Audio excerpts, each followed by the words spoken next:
216 cubic feet.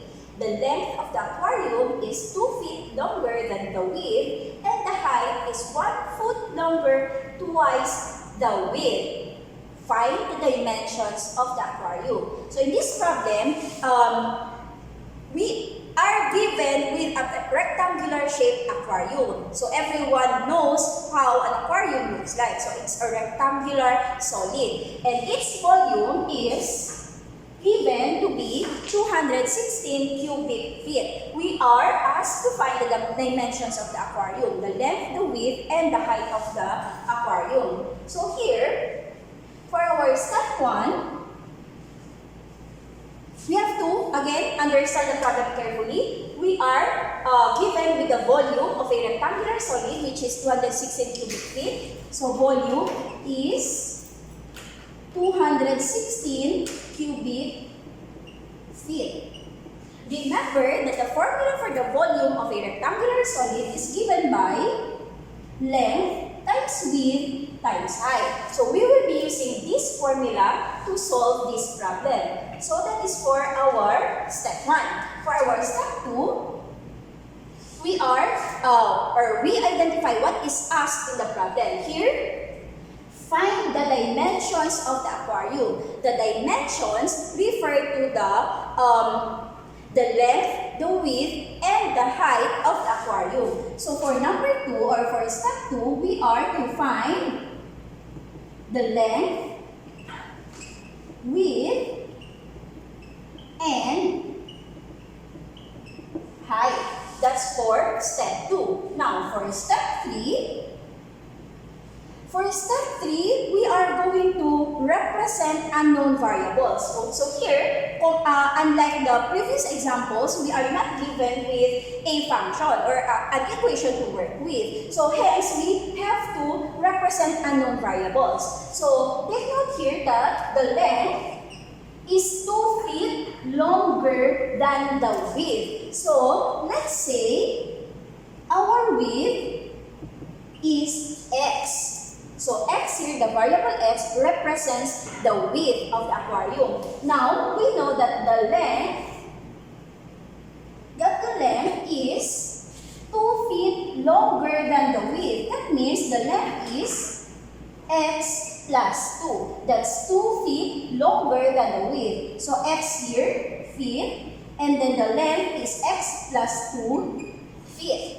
Okay? And then finally, the height. Take note, the height here is 1 foot longer than twice the width. So for our height, we have 1 foot longer than twice the width. So we have 1 plus 2x representing our height in feet. So, this comprises our step 3, representing the unknown variables. Now, for step 4, we are going to translate the problem into an equation. So, remember that the formula for the volume is length times width times height. We will be using this equation to solve the problem, where the volume is given by 216. So, volume, exact volume is 216.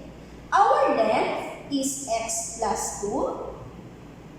Our width is x. And our height is 1 plus 2x. So this will be the equation that we will be working with to solve the problem. Okay. So step 5. We solve this equation.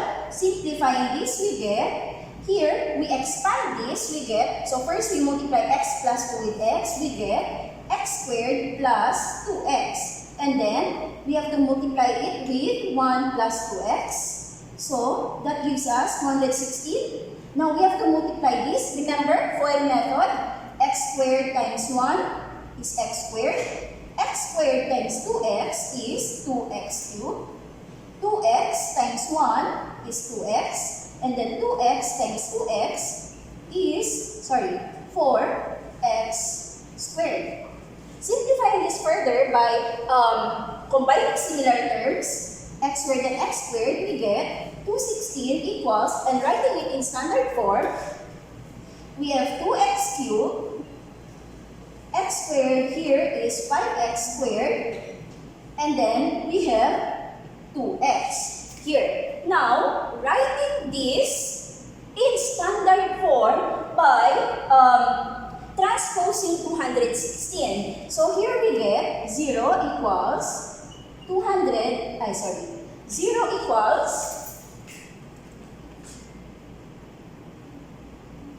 2x cubed plus 5x squared plus 2x minus 216. That is transposing 216 to the right side.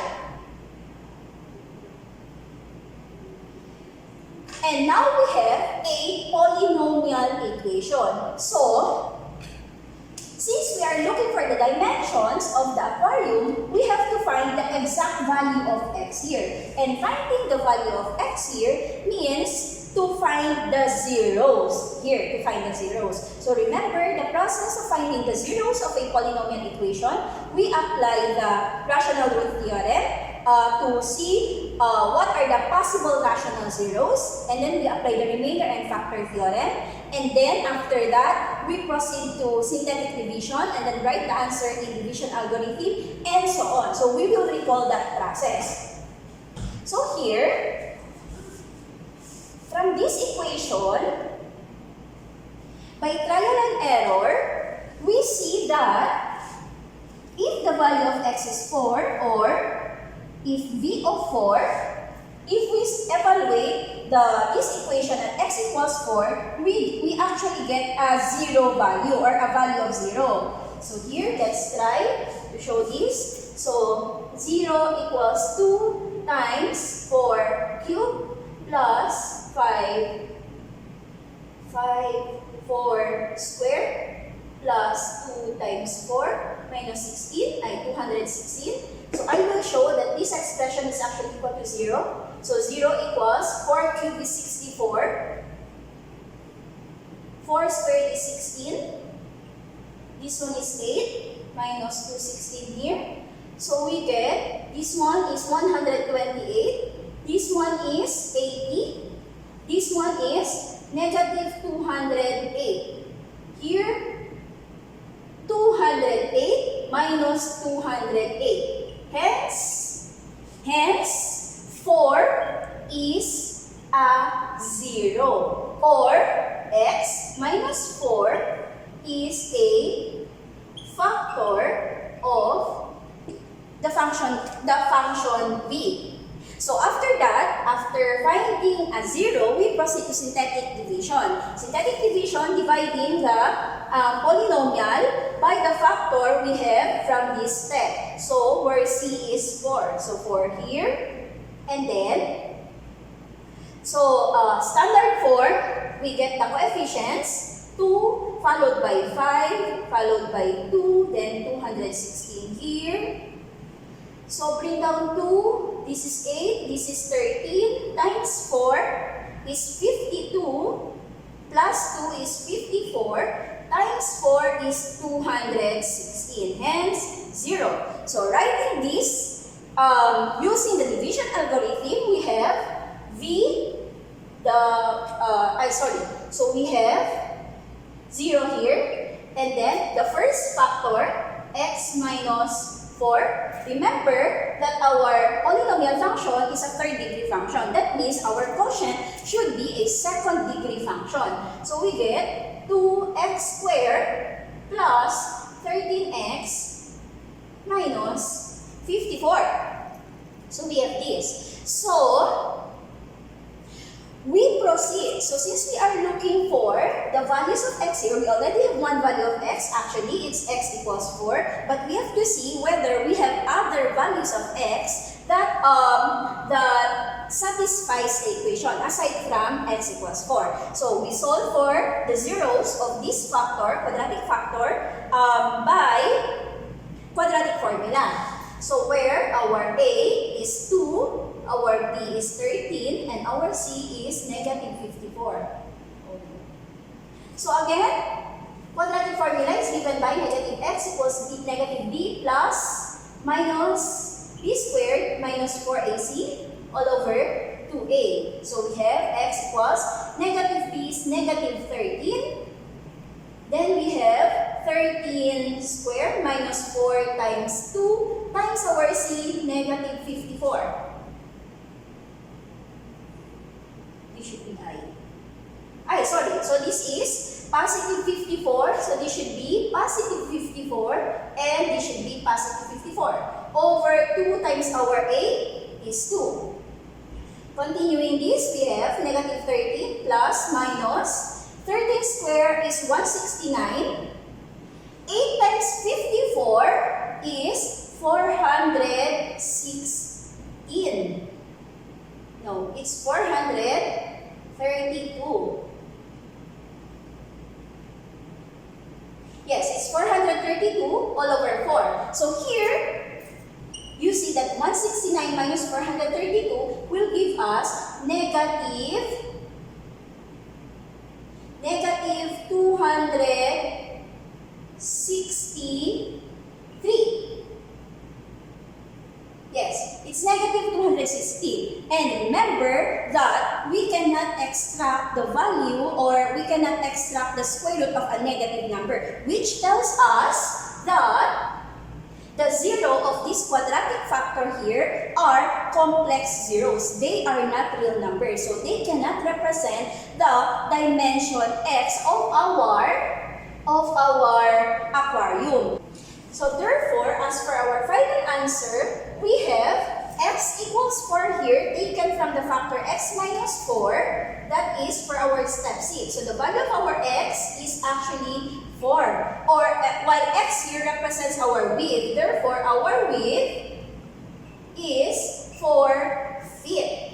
There. And then for our length,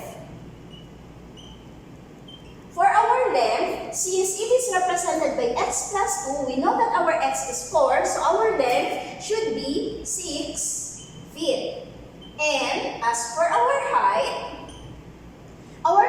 is 1 plus 2x, and our x is 4. So we have 1 plus 2 times 4, that's 1 plus 8, that is 9 feet. So from our solution, we get these dimensions. Width equals 4 feet, length equals 6 feet, and height equals 9 feet. So to check if these dimensions satisfy the conditions of the problem, let's try to check using the formula again. Volume is given, that's 216. Our length is 6 times our width is 4 times our 9. That's 216. That's 24 times 9 is 216.